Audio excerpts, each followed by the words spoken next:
So when I'm saying, like, I'm literally sitting on the couch in the house looking out in the ocean, and I just see yellowfins everywhere and birds just like you would see if you ran from the corner from. No, wait, I'm sorry. We need to pause for a second and talk about this, because what I'm hearing, Nicole, is that you're sitting at the house watching a school of yellowfin just feeding frenzy just right there off the coast. Drooling. Yeah. And how did it start out? Like, what was the origin story? Too much alcohol. Really? Okay. Says if God wanted us to have fiberglass boats, he would have given us fiberglass trees. It's for fishermen. It's not for taking the wife and the wife's friends. I think that it's a really, really pretty bit. And then there was a blur that went by and ended up in the cockpit, as far as if I can remember correctly. Welcome, everybody, to the State of Sportfishing Podcast. My name is James LaGround. Today, I am joined by Nicole and Katie. We are here to talk about everything Billfish, everything family, and everything boats. So, with that said, Katie, Nicole, how you doing? Good. Thank you so much for having us. I'm really excited to be here, James. It's been a long time since I've seen you, and I'm stoked to sit here and chat fishing. Hell yeah. So, I guess my first question to you ladies would be, what made you love this as much as you do now? Like, what was it like in the beginning? At least, whichever you girls want to start. Nicole, I'll let you start on this one. All right. So like I was saying earlier, I got into fishing a little late. Got into the love of it probably in high school. And my brother dragged me into daytime sorting one day. After that, I fell in love with it. Went like 10 trips getting one. And then I went 7 trips with not getting one. So then I found out the true point of sword fishing. But yeah, I mean, after the first one, I absolutely fell in love with it. Started keeping a log, tracking every day between currents, locations, moons, baits, number of lights, down to the T, everything. Kept an absolute log to try and dial in which were the best times to go. And then I mentioned Chris Meek on Flight Plan earlier. I started babysitting his kids, and instead of cash, I took sword baits. So no way. That is sick. We can make that transaction whenever you want. Yeah. I swear, that was back in the day. I don't babysit anymore, but when I did, Chris came home. He was like, yeah, he's like, how much do I owe you? I'm like, you got any baits? He's like, yeah. I'm like, I'll take like 5. He's like, you didn't babysit that long. I'll give you 3. That a girl. I love it. Yeah. So I kept going out with my brother and contacted everybody I knew who went out daytiming, asked them to keep taking me out, learned how everybody did it, and kind of went my own way of doing it. Went out there, invited some people I've never caught any just to drive the boat. 'Cause at that point, I didn't even know how to drive a boat yet because I haven't been going, I don't know, maybe 6-7 months at the time. They didn't know what they were doing. I was just trying to teach myself how to do it. And I was like, oh my God, yes, I think we got one, which was like the coolest one, of course. That's seriously that I caught, right? so cool because it's all you. It's all you. Yeah. And had a buddy on the boat who was trying to build his portfolio for National Geographic and his shark documentary in Indonesia. So he was like, let me jump in the water. I'll film it. I don't know if that's safe, but hell yeah, let's do it. So yeah. How old were you? Oh man, I was probably 16, 17. Oh, that's so cool. Yeah. And then after that, after the 7-trip loss, I was like, all right, this bruised the ego. Let's try something else. So called my dad, because my brother and my dad have always been into competitive kite fishing, off of Hillsborough or down in the Keys. So called my dad and I said, I want to join your team. I want to sailfish. And he straight up said, no, you suck, but you can learn. And I'm like, all right. Went down to the Keys and it was blowing 20 out of the Northeast. Asked me to put up a kite, snap. I put up another kite, snap. And he just tried to let me do what I had to do to figure it out. Finally got a gog out. Killed him. And then, I just kept progressively trying to learn with him, but it was great because he just sat up in the tower. It was 5 to 6 foot seas that day, and we just hashed it out. And now, 7 years later, now I fish with them pretty much every tournament all year. So the progression and the love for fishing, sport fishing, now getting into Marlin fishing for the past year has changed everything basically for my family. Being able to do that, travel with them, be a part of all this with them. My mom used to be super into it. So it's just been a great family dynamic to travel, learn new fishing techniques, it's been awesome. So that's really cool. That's sick. Now I'm in that country. So that's awesome. Background. Yeah. Just picked up some of these. I fished the backcountry tournament a few weeks ago. So once you're down on the Keys, you get a flats boats, all the rough days, but a straight east wind, you just go out there and it's perfect, ideal conditions for flamingo. So that's awesome. Yeah. Well, a little bit of a different story. I grew up in my dad was a Belgian diplomat, and I was born in France. I have 3 big brothers, but so I was always outside getting dirty with skin knees, didn't put dresses on. My mom was so sad. But I didn't have a fishing pole or a gun in my house my entire childhood or adolescence or anything like that. My mom's from Texas, and she was actually working reception at NASA, and my dad was the broadcaster for the Belgian news during the Apollo mission. So that's how they met. Pretty crazy story. But we traveled a lot as kids and moved to the States, moved to South Texas when I was 12 in a beach town. And my middle school best friend, her dad had a couple charter businesses, but like I'm talking like party boat, bay boats. He had this giant old ferry that he converted into a bay fishing charter. And I instantly turned into a dock rat, fell in love with the scene. No shoes, ripped shorts, smelling like bait. Like we would be there before the sun got up every single day, cutting squid. We would go out on the charters. I spent like my entire first summer here pulling birds' nests out of fishing reels. That's how I learned how to do it. They weren't paying me. It got to the point where the crew actually started sharing their tips with us, but we didn't care. We didn't want any of that. We just wanted to be out there. That was really cool. Throughout high school, I got a couple gigs washing boats, but I never really went fishing with the exception of that big bay boat. And then as soon as I started, getting a little prettier, I started getting invited out to go fishing, and I got to catch my, you know how it is. I got to catch my first sailfish and my first white marlin. I remember when that happened, I went inside and slept for like 3 hours. It like totally wore me out, which is so funny. But I absolutely loved it. I absolutely loved being on the water. I remember my first offshore tournament was the women's tournament, and the seas were just glass calm, and I watched the sunrise, and I thought, this is where I want to be. This is the spot I want to be. I went to university and got I was in university at the time, but I got my undergraduate degree in natural resource management, and then went on to get my master's degree in environmental science. My high school boyfriend, who is now my husband, he had a similar upbringing in terms of he had a lot of guns. His name is Drake. He's definitely named after the male duck, but his dad was a big duck hunter, and we were best friends, and I started fishing a little bit with him out of a kayak. I remember sitting in the front of the kayak and casting out, and I got his eyebrow with the hook, and he was like, stop. That was a moment. I realized I needed to work a little bit with the spinning rod, but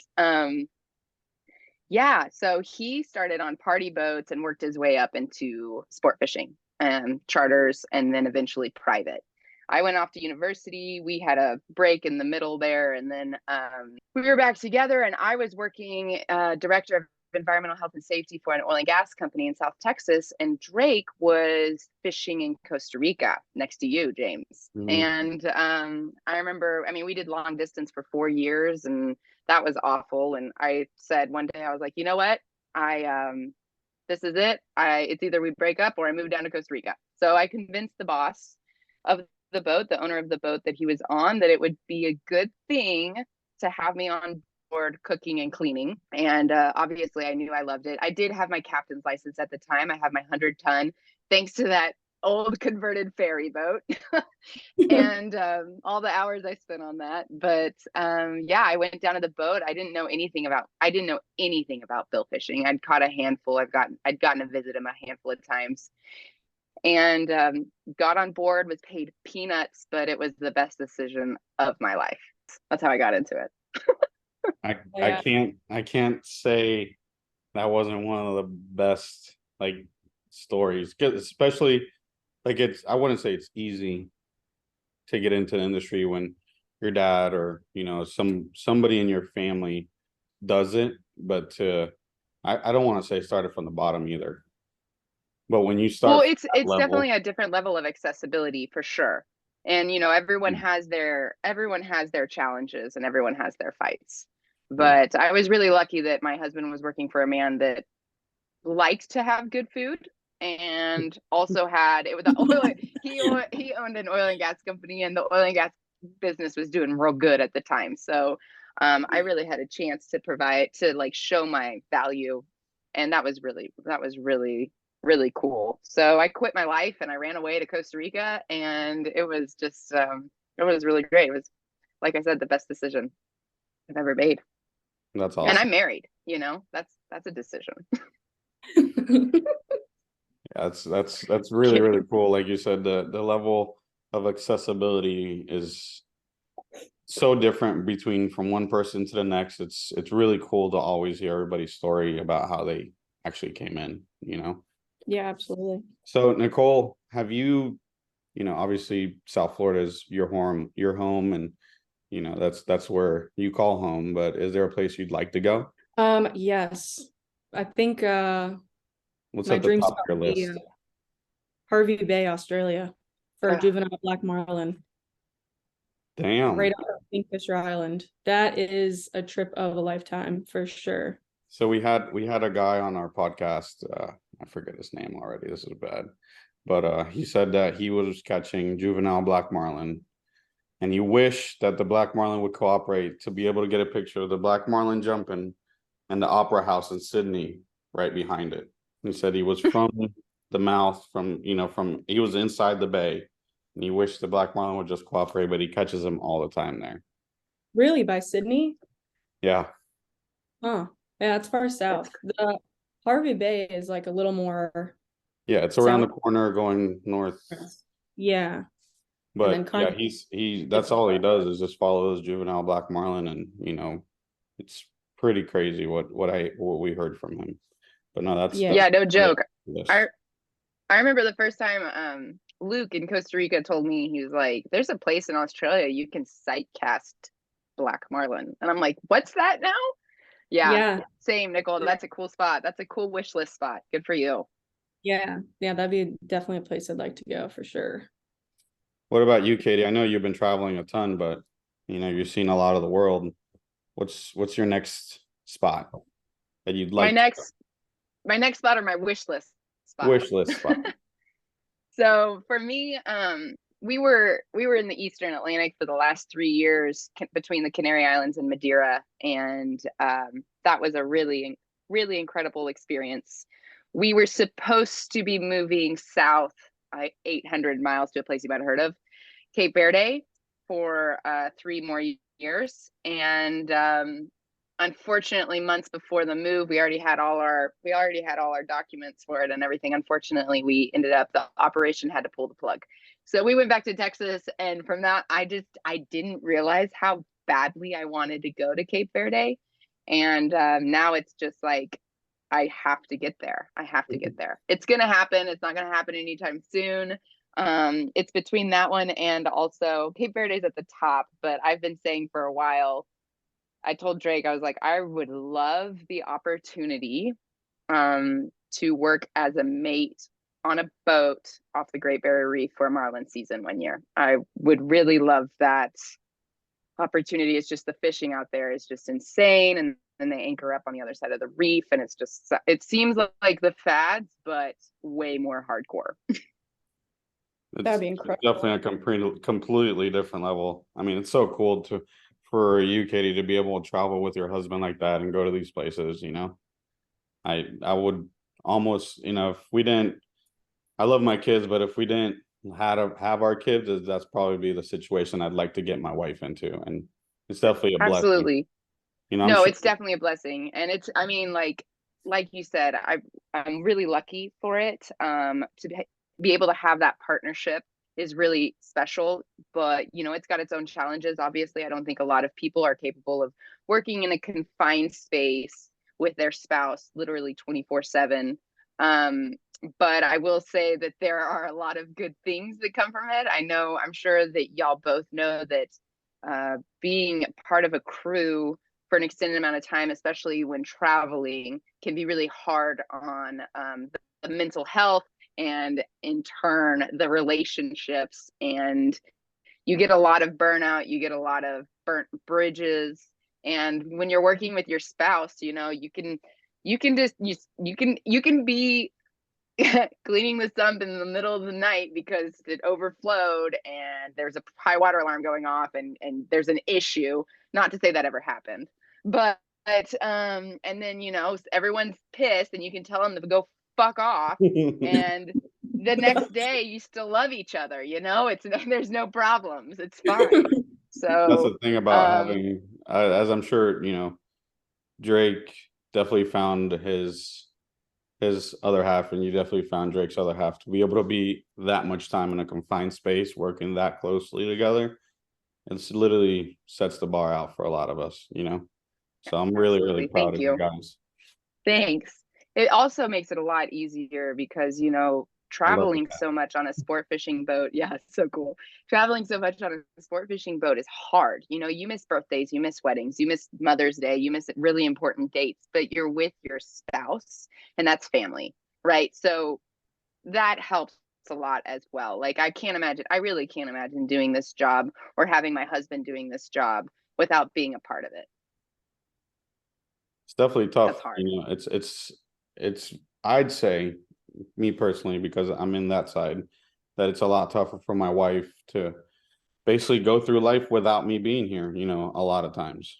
Having to do everything on her own, 2 kids, you know, having to do everything. Yeah, the financial side might be taken care of, but it's not. But you're getting to follow your passions. Yeah, no, and that's a big thing. I agree. You know, she gave up on a lot of her dreams for me to be able to follow my stuff. And if I can't reciprocate that back when I get back, you know, then it really doesn't work out. So that's why I was saying it. I'm really, really proud and inspired by you guys a lot. Thank you. That's awesome. So Nicole, you have obviously, just like Katie, a unique, you know, system and a unique boat. You know, always, at least in my experience, I fished with my dad and my mom. My mom was a stew and my dad was a captain, and I was the mate on the boat for around a year and a half. It's amazing to have the opportunity to work together and fish together with your family, and I cannot express that even more, to be blessed by those times. But man, is it hard sometimes to go back home when, you know, your dad or your mom or your brother, you know, mess something up and you're just like looking at them like, I'll get you later, you know. But what's your experience fishing with family? Really, it's different. It's different than a lot of families that I've seen. I think we're all really close, but definitely we'll hash it out if someone does something wrong. But we go home, jump in the pool and drink a beer, you know, and turn on the football game or hockey game. So, you know, like I said, when I wasn't really into fishing, we were diving. You know, when I grew up, we spent a majority of our summers in Chub Cay, you know, before they had lights and a brick road, like back in the day, or like 2005. So yeah, all 4 of us. And this was before you were allowed to bring a lot of poultry or vegetables. We'd bring the boat over, be us 4. My dad would fly home to work. He'd leave my mom, my brother, and I. You know, we'd jump in the water, we'd go spearfishing. Brother would take all the fish, bring it to the fillet house with the locals. They'd be singing their songs, like really good, like warm-hearted moments. I'd go to the bread lady's house, sit on her lap, we'd make fresh bread. Brother and I'd bring it back. Cool. We were like 6 or 7, you know. Mom be on the boat with a glass of wine, just barbecuing for us, cooking fish. And then, you know, stuff happened. My mom had to fly home, and my brother and I were left there on the boat. I think this trip, when we got left there for a little, we were 13. It's just my brother and I on the island with the locals there watching us, whatever. And my brother's like, "You want to take the boat out?" Sure. So we do. And he was good at that age to take out the boat. We were fine. We took out the boat, and I just see this guy on the beach videotaping us, and I'm like, "That's going to Dad."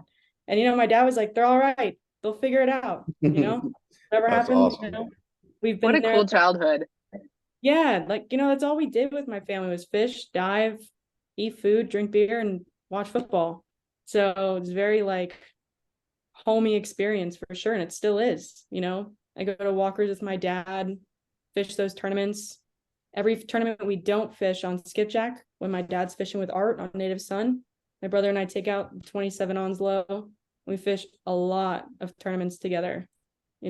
Ever since I was 18, my parents let us take the boat over by ourselves to Bimini, since right out of Hillsborough, it's 57 miles. Yeah. So it's an hour and a half on a good day. So we'll run over to the corner, the pocket, fish over there, deep drop. But all we cared about at that age was fishing. So my parents were never worried about us, getting in trouble. So to their knowledge. So we literally would just, fish. Hey, don't day. say it here. Cut it off right there. Yeah.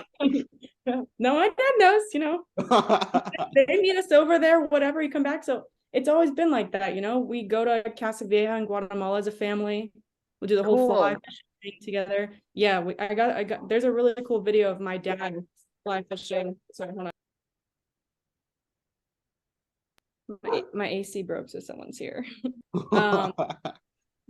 Oh, no, what a terrible time for your AC to break. I know. But I don't know about y'all, but it is hot in South Texas. I'm like, holy cow. I was just up in Mississippi.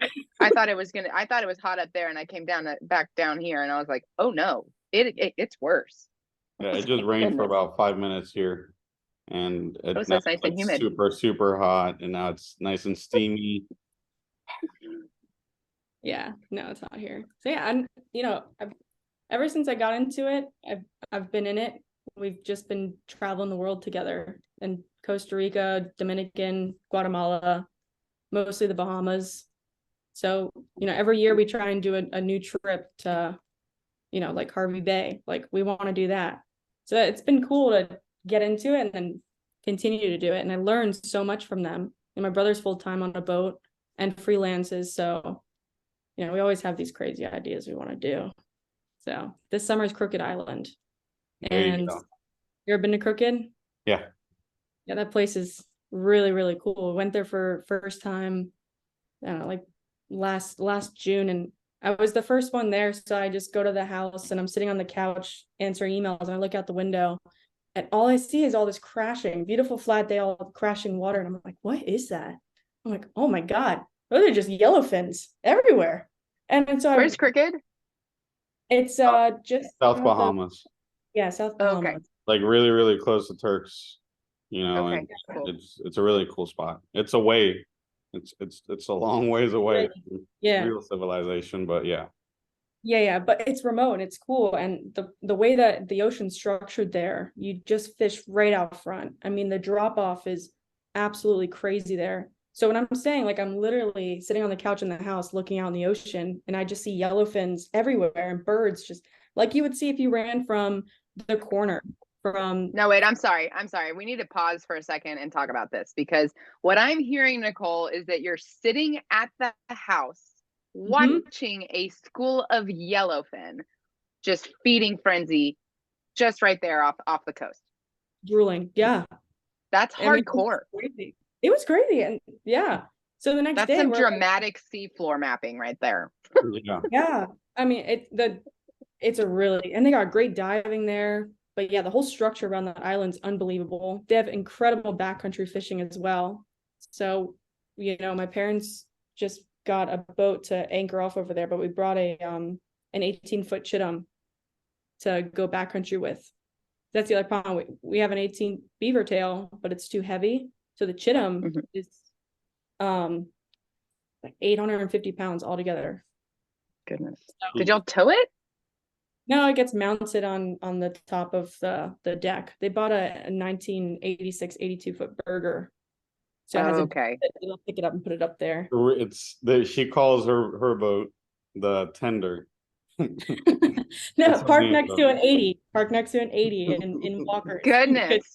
That the tender boat, like smallest in the fleet, I'm telling you, which is the best, right? Because we're like the underdogs, small crew. The boat can if you got couples on the boat, the bottom deck, there's 2 queens. So, but if you're not, it's just me, my dad, and the 2 mates that we brought with us, pull out the couch. But the way that he structured that boat, like I said, after we modified it and it was in the shop for 2 years, that was the one thing was sleeping. And that's the other thing growing up with family is all of my friends want to come. All of my parents' friends want to come, it's a family and friends program that we got, which is great. I've been fishing with the same, not kids, we're 23, still kids a little, but we fished all these tournaments together. Like we fished the Jimmy Johnson, and that was the first time we entered that tournament with just like our team that we fished with in the Keys, and a little bit of a mix of our Keys team and our home team or whatever. But everyone on the boat, the oldest person was 31. On a daily, we're on the stage, like my dad's like wearing "I love my kids" shirt in the back, taking videos. Oh, that's awesome. You know what I'm saying? So those experiences, Super cool. Fishing with family and young friends, doing it since we were in soccer little leagues. My dad was the coach, and now he's the captain. We're fishing with the same kids. It's the same dynamic. Yeah, So, it's pretty badass. Yeah, it's cool. Cool program. Sorry. Katie, you've been obviously all over the place. You've gone from Costa Rica, to everywhere, really. I mean, if you were in the North and Northeast Atlantic, I mean, you got to see some nice quality fish. I've been really lucky in the fact that I've gotten to see a lot of numbers of billfish and also fewer numbers and lots of pounds. Yeah, for sure. How's it? Every question I always ask a mate, because I talk to a lot of them. They most of them are right here in this spectrum with the light tackle, and a lot of them are right here with the heavy. You doing both, which do you prefer? Ooh. Come on. Okay. I do them all the time with it. The curve ball. All right. Shoot. It depends on, it depends on where I'm at, I guess. If I'm gonna be totally honest with myself, I think that light tackle is my bread and butter.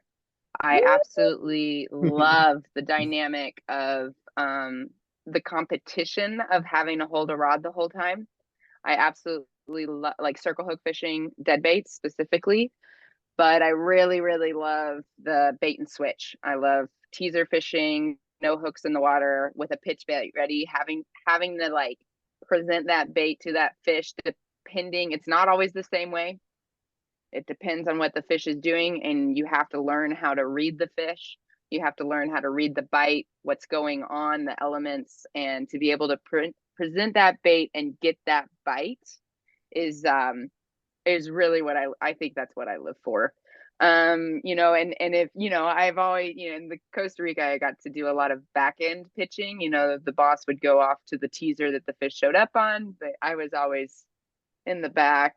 I knew where to place my bait that was farther, and no really big rule on our boat is no competitive baits. It's like Drake's number one pet peeve, and I of course have to agree, but having an offside pitch because you could read the fish right, it was really, really fun when you get that bite. But that being said, when I was in the Canary Islands, when we were bluefin fishing, we got some really good friends over there and began to have access to going fishing, not just working when the boss came. And I got to sit in the chair and become really good at sitting in the chair. And that was, sitting in a chair with a 130 strap to you with a 700 to 800 pound tuna on the other end and 55 to 75 pounds of drag on your reel is something that is very different than anything else I have ever experienced. And that is also very much an addiction. I mean, it's like, I like, my heart rate is definitely accelerating just thinking about it. To be able to find that finesse and that technique in bringing a fish like that in 20 to 40 minutes is really cool, and to be able to do it with your best friend around is also really, really cool. So to answer your question, James, I think it's the light tackle, but it really just depends on where I'm at and what season it is. Yeah, it's just a lot of the mates I really do ask is, I like to be able to hold on to one. I like to be able to do this. I'm like, hey, everybody's got their personal opinion, and I just want to hear it, Yeah. I mean, stepping up to a big fish on the wire too is a really cool thing. I didn't get a chance to do it with the bluefin because I can't find anyone for the life of me to make me a pair of wiring gloves that will fit my hand. So if anyone out there wants to make me some quality, you ready? I mean, yes. Find a pair of gloves, leather gloves, just regular leather gloves that you feel comfortable with, especially there in Texas. There's deer hide everywhere. Okay. Right? Get yourself a pair of gloves that fit nice and tight. Send them to me, and I'll get them wired up and with some good stuff. Done. Yeah, I know. Absolutely. I know the man. Man, that's cool because I got to do some satellite tagging with Tag a Giant Foundation. I don't know if you guys know this, but I geek out over the scientific side of the pelagic fishing scene significantly. It's definitely my passion. And I got to be involved with Tag a Giant, which was doing research for Hopkins, which is the Marine Science Institute for Stanford University. And we were tagging these giant bluefin tuna. And I got to meet Charles Perry and hang out with him for a weekend up in Graciosa, which is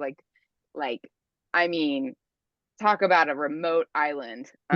It's similar to Chubb, but there's no tourists, right, that ever go there. And I didn't go to Chubb in 2005. I think it might be pretty similar, right? There's definitely no roads. So this place is crazy, except it's off the coast of Africa. And CP taught me how to do the backhand wrap. And I've just been really stoked to try it, but I haven't gotten a chance on a fish that's really kicking my butt. You know what I mean? But you want to know something funny is that after I learned it, fishing the heavy tackle that I do it on the small fish. Do you really? Why?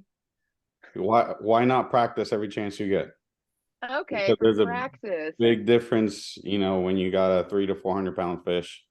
You can still put pressure on it because in my boat, I have 600 pound fluorocarbon for my big pitch. So if it's over 300 or 400.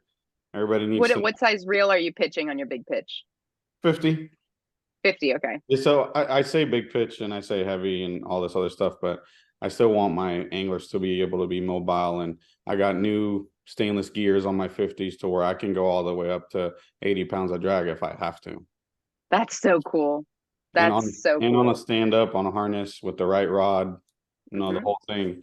So it really helps out to practice as much as you can for when you do get to that tension to be able to do your presentation and already have muscle memory from doing it so many times. Yeah, for sure. Yeah, that's excellent advice. I don't know have you ever thought about how to pitch a 130? I've done it. Yeah? How do you do it? I'm fortunate. That's what we were doing in Madeira. I got ridiculously big and thick hands, so I can grab the 130 like this and be ready and be able to pitch it. People laugh at me, but I can grab the butt of the rod, and with my thumb and with my other hand, I can grab the side and the bottom and hold it up. Okay, well, we can't all just Maui the situation. So shout out what I've seen. Yeah, what I've seen other guys do it is they literally. And this sometimes is cheating, and I know it might be a controversial thing here. I'm not going to name the boat, but I know guys that'll pull the line off the 130, hold the bait up with their hand, and let it go. Now, why is that controversial? Why would that be controversial? Because I don't even know how to explain this the right way without sounding like a total dumbass. I'm trying to put in a different situation to where All right, let's put it this way. You got a 200-pound blue marlin coming up the teaser. You got a 25 Talica. It's all good. You can manage it. You can do whatever you want. At the end of the day, the free spool from your reel that you can provide for it with the swing of your rod and everything, it's going to be zero compared to line just coming out in the air. You'll never feel any tension. The line will always be going out. That gives you enough time to grab the reel, get presented, be able to bring the drag up. So on 130, when you have 130 Amelon, about 40 feet pulled out of it, nobody's around. It's not going to get caught on anything. Super smooth carver boards. The whole thing, when you go from holding it here to where you just engulfs it and you let go of your fingers, it's nothing. No tension, completely spaghetti up in the air.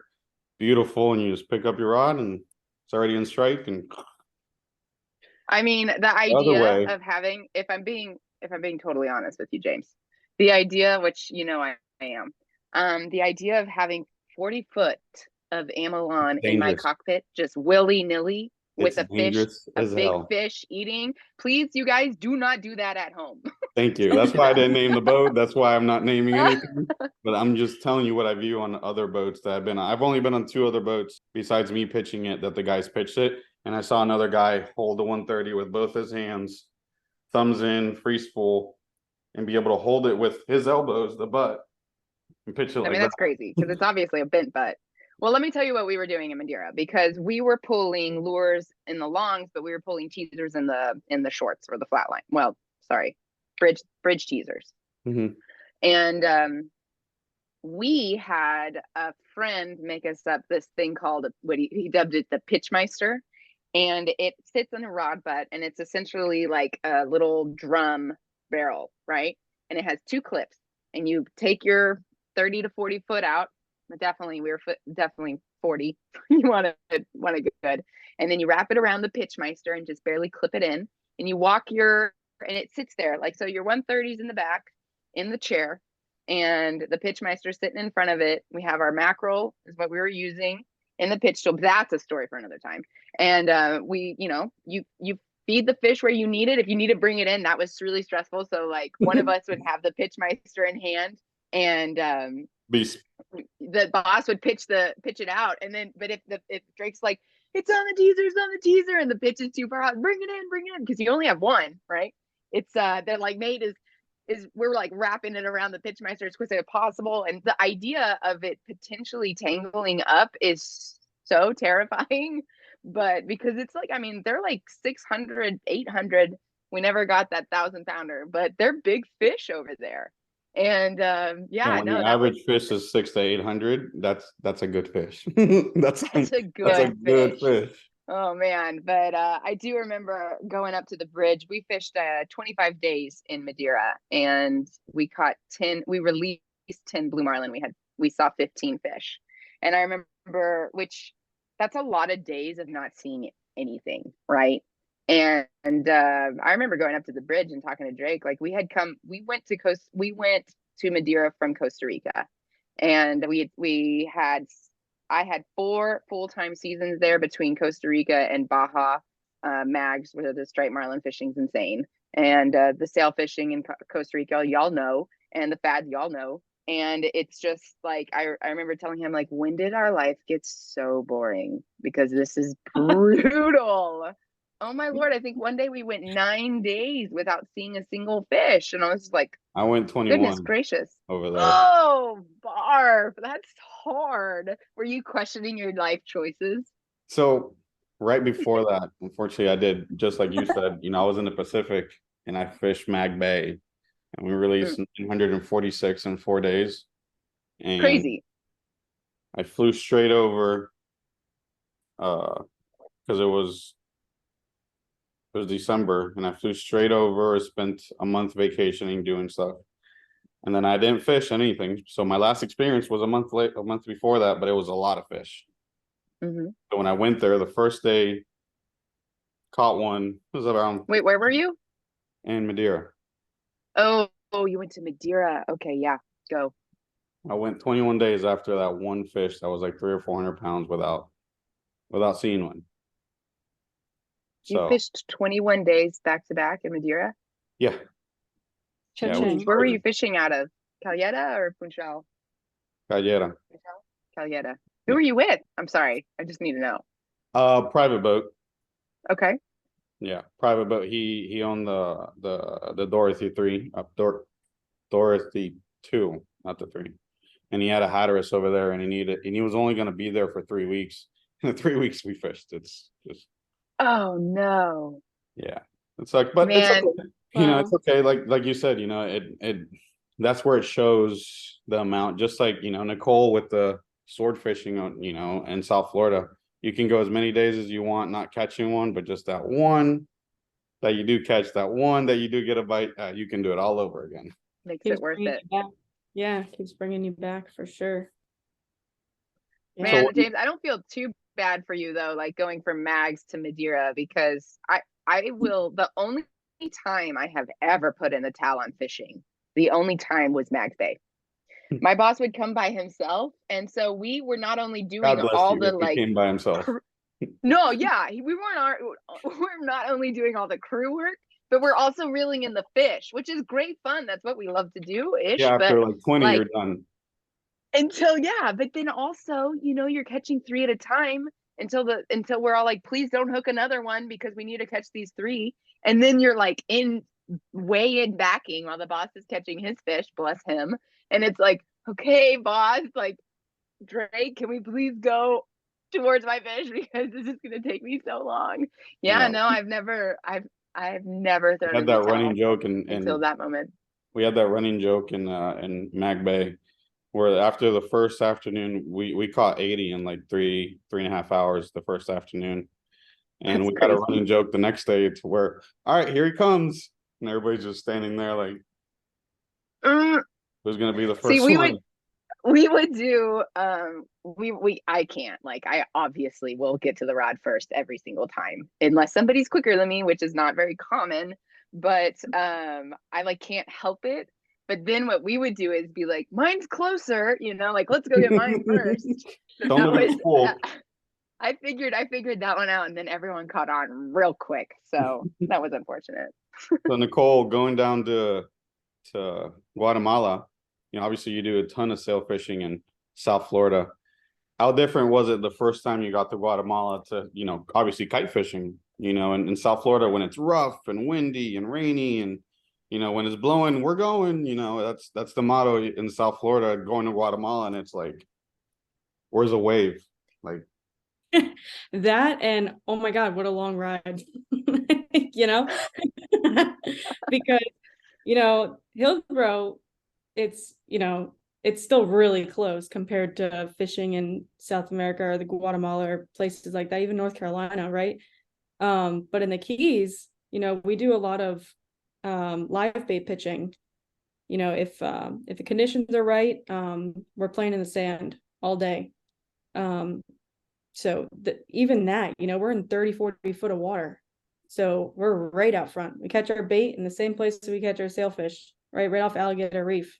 So going from Wait, sorry, when you say live bait pitching, you're kite fishing, right? I'm not familiar with that at all. Can you explain that to me just a little bit what that is? Yeah, we're using light tackle spinning rods, and most of the time we're using 5/0 hooks, circle hooks, and 30-pound leader. And what we'll do is the water's so clear in 30-40 foot of water, which is the part. Yeah, which is the best part about skipjack, is because we have the luxury of a sport fish in terms of sight, and then we have the walk around and a little bit of speed to compete with the center consoles. So my dad will be in the tower, crystal clear blue water, and you're looking for frigate birds over bait, right? So we'll chase around frigate birds all day, look for the bait balls, and you'll usually see the sailfish, which they're all blacked out or blued out, whatever. And you have a primary and a secondary. So your primary both have live ballyhoos. My dad will be like, all right, 2 o'clock, primary, go. You know, run up to the bow, pitch it at the sailfish. And, you know, usually they're like really quick fights, right? So we do a lot of that. 30-40 seconds so right after you hook them up. Yeah, exactly. You know, they got nowhere to go in 30 feet. Clear, yeah. And if the water's super clear, we have to go down to 20-pound and 4/0. We're fishing Of course. this past season in leg 2 of the Gold Cup series, and we might have saw, I don't know, 30 sailfish, and the first 15 could not get a bite. You know, they're all whited out, they're just circling the bait, but they're not really like interested in feeding. And we're pitching, you know, 5-0s on 30-pound, and they're just like, nah, no, not interested. After like 15 pitches, we're like, well, we gotta mix something up. We gotta switch something up. So 20-pound 4-0 hooks, pitch it, every single one, pow, pow, pow, pow, makes that much of a difference being in such clear water with, you know, smaller leaders. So that to me is my love of So fishing. cool. Just Absolutely. sailing, or you see a bird like quarter mile and you're like, that's a far run. Like, you know, we just saw one here, released it, but then you see him flop and you're like, all right, run and gun, we're going to do it. That's why you want to go catch black marlin just like that. Yeah, that's so cool. Like I'm always just like, we're just like, you know, pulling baits around, hoping they show up, you know. Y'all are like, find the fish, put the bait in the face.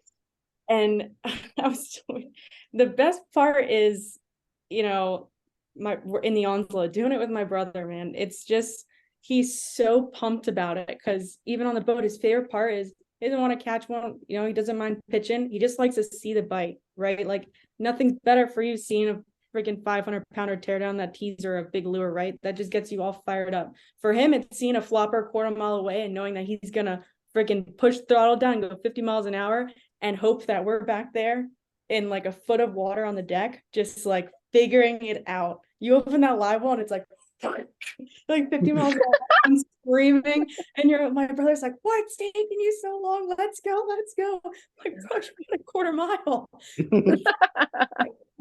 Nothing's better than that feeling, right? And he's so dialed into learning and try to perfecting that sport itself.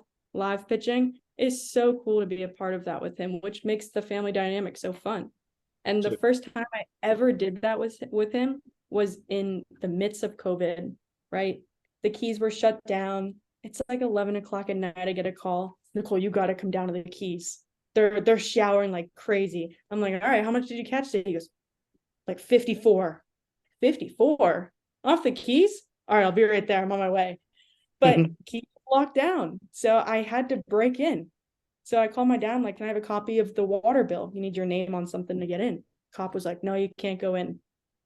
I'm like, come on, man, I need to go to my house. He's like, no. Like, not your house, your dad's house. Can't get in. I'm like, I just drove 3 hours. That sucks. I'm like, all right, I'm taking the back road.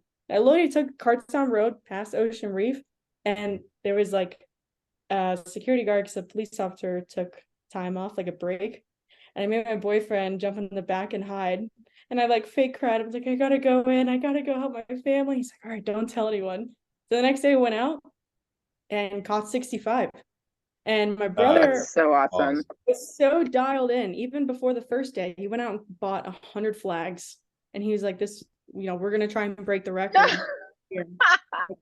Literally had a bucket. Like I like your brother. That's cool. He's so cool. Got like a storage bin over 100 flags. I'm like, man, that's expensive. Whatever.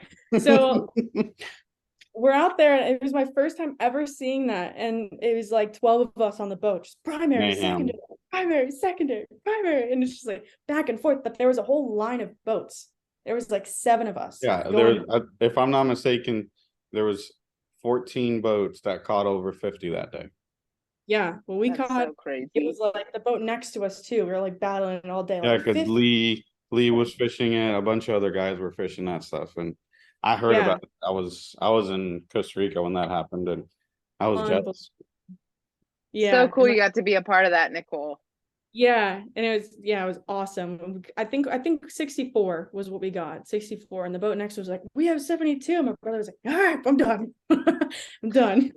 But he had a broken leg too, right? So he had a cast on. He was in a tower, just one leg on the side, and the tower just bouncing. And I'm like, bro, you gotta slow down. He goes, no, we're doing it. Get that one stop.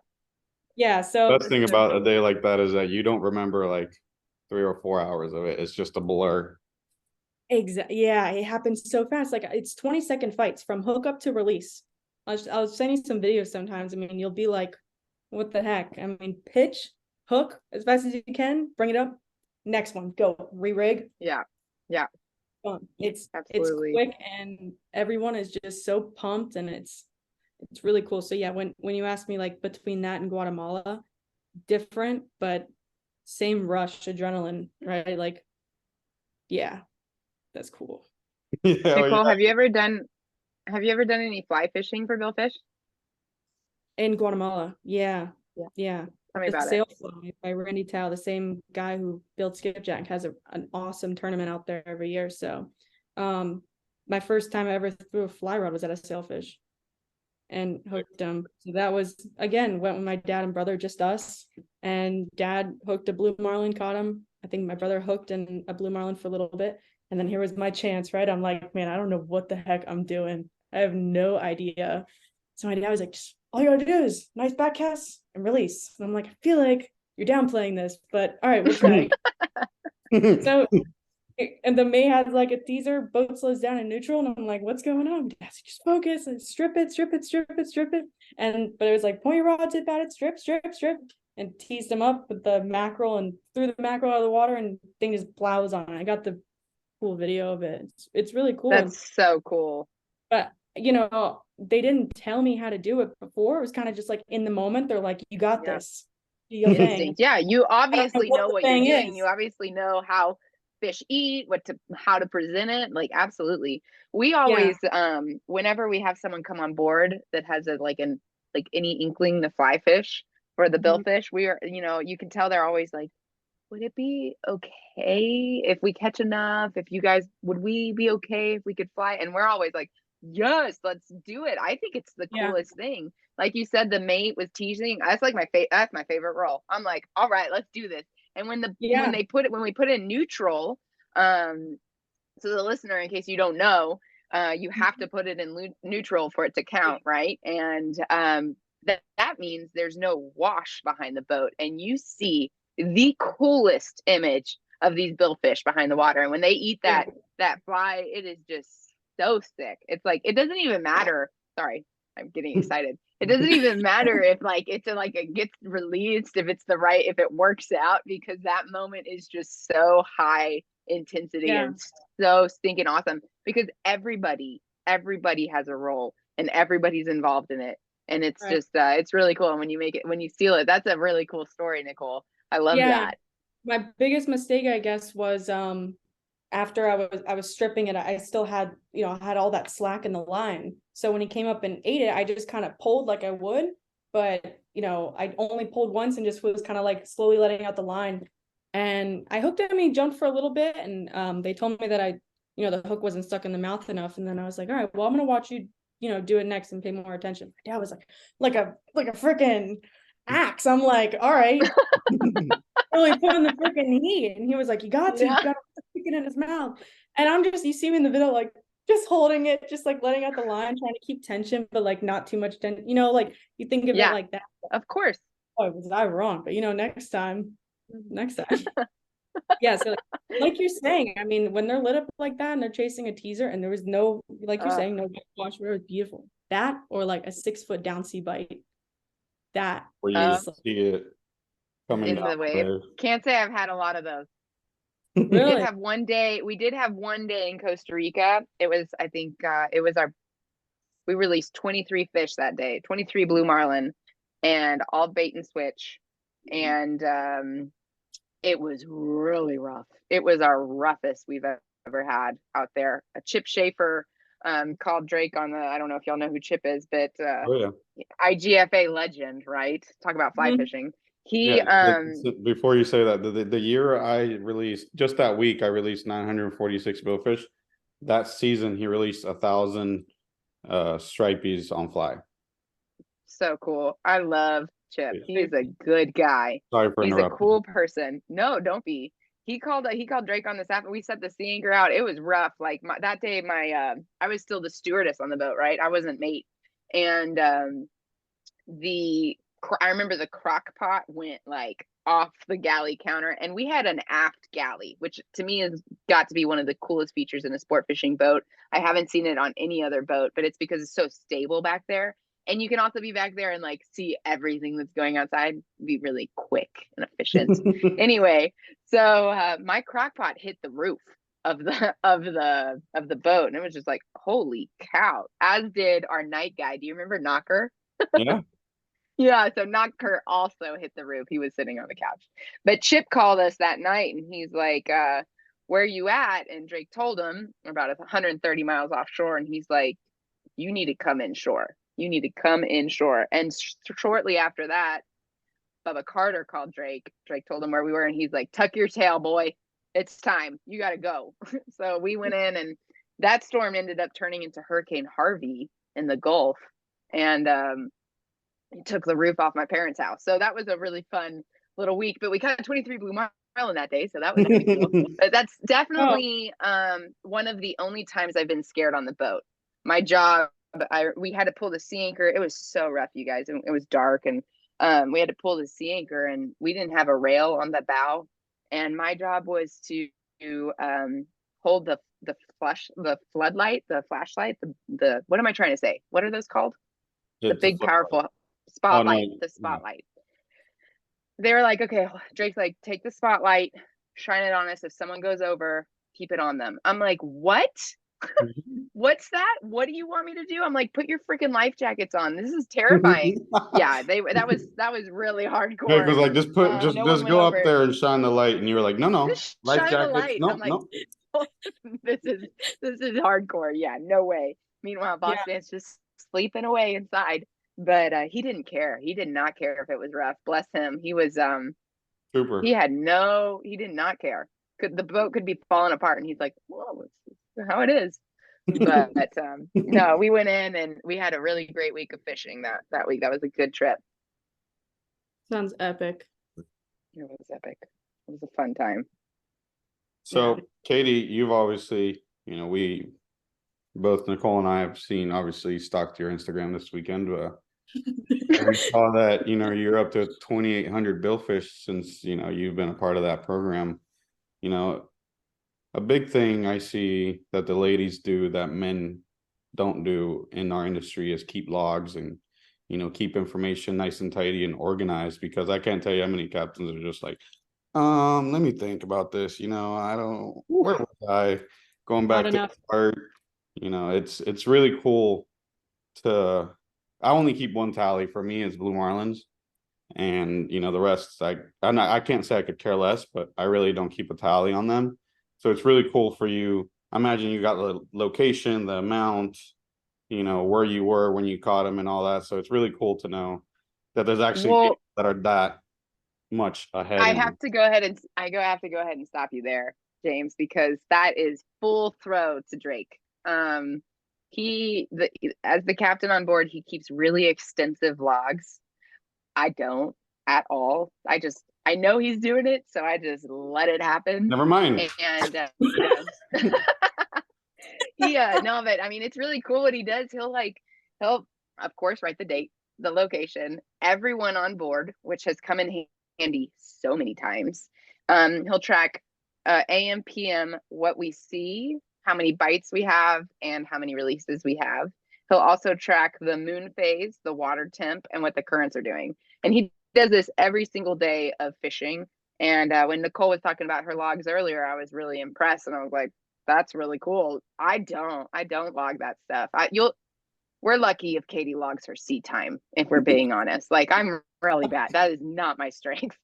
So when I was working for Drake, it was really easy because Drake's logging the sea time, and I could just, go rig a mackerel, keep getting my hands baity, and he can have the pen and paper. But no, I appreciate, thank you, but I have to give Drake all the credit for that. That's awesome. It's tough to see, a lot of the new guys nowadays don't keep, logs or anything like that. So, I know Drake's a super fishy guy. He's been around really, really, really in depth with a lot of the old timers. I call them old timers because, to me, that's what they are. My dad. They're so great. Yeah, but but I still love them. I would call them old salt. Yeah, well, who doesn't love Johnny? It's how could you not? It's really cool that it keeps going down and down on generations. So, obviously I try to give the props to you, but whatever the case may be, I even just hearing it from Nicole, like you said, her keeping logs of moon phases and stuff like that. Not everybody does that. But like I've always said, the people that are obsessed with it will always be talent. If you're obsessed with it, if you make it everything that you are, you will always be talent. Yeah, So you put in that much more effort. That's the fun. Right? Well, Main challenge. I got figuring out how to do it better. the last little question here for you ladies. What would you say was your best day out there in terms of the people who you fish with and what, made that day the best day? Oh my God. Nicole, can you take this one, please? Yeah. I'd say day one of the ladies only Triple Crown, Los Sueños, because I would say that was my first real introduction to blue marlin fishing without family, going on with just girls who half I knew, half I didn't know. And leaving that marina, seeing a bunch of boats with only one angler on it, one female angler, right? So seeing that, little old me was like, this is probably one of the most humbling, badass experiences I've ever been a part of, because circling around, you see all the same boats and girls are hooking up and pitching baits and all the fish are jumping. You're just like, this is probably the coolest place in the world, and we had some epic bites that day. At 350 came up on the left teaser, straight vertical, threw it over, broke it, right? And you see that and you're like, that ain't a sailfish. That ain't a 20-pound squeaker. Like, I was like, that one's not gonna flop. Yeah. But it was the coolest. We had the Scotty Jones, the captain of Dealer's Choice, was the boat I was fishing on for that tournament. But he was so dialed into the sonar. That was probably the coolest thing, that he wasn't even looking at the spread because he didn't have a sonar guy up there with him. So just sat on the wheel and he was like, not looking back. He was just like, all right, fish come up. He's 120 on the right teaser. He's going to come up. Big turn on him. He's like 40 feet under. And you just look back and you're like, I think he's guessing. I don't know. So, and then he'd come up, it was just, that had to be the cool experience. It was a beautiful place, great people. The culture there is awesome. The food is awesome. I just love everything about that place. Thank you. Nicole and I have very different experiences with Los Sueños Triple Crown. But if you knew me like very personally, I am one of those people that it could be freaking, I could get struck by lightning and a thunderstorm and be like, but at least, the morning was nice, like I'm just like, I live my life on, I woke up today and everything else, that's the one thing I couldn't control, is waking up. The rest I can. So that's the way I feel like. But thank you, Nicole. That's really, really cool. Yeah. Katie, I want to ask you about Los Sueños, but Yeah, me too. It's unfortunate because that probably was the best day. That probably was when you asked the way you phrased the question, the day, not so much the fishing, but the people you were with and the experience as a whole, that was the best day of my Hey, Katie, my I career. can tell you something is, if anybody deserved that, well, it was you guys. There's no doubt I really appreciate it. There's no doubt in anybody's mind that you guys deserve that. I really, really appreciate it. Thanks, James. So on another note, we tied the Canarian record for bluefin tuna releases. The boss's first and last trip to La Gomera was really cool. We released 8 giant bluefin that day, and it was some insane fishing. So that was really cool.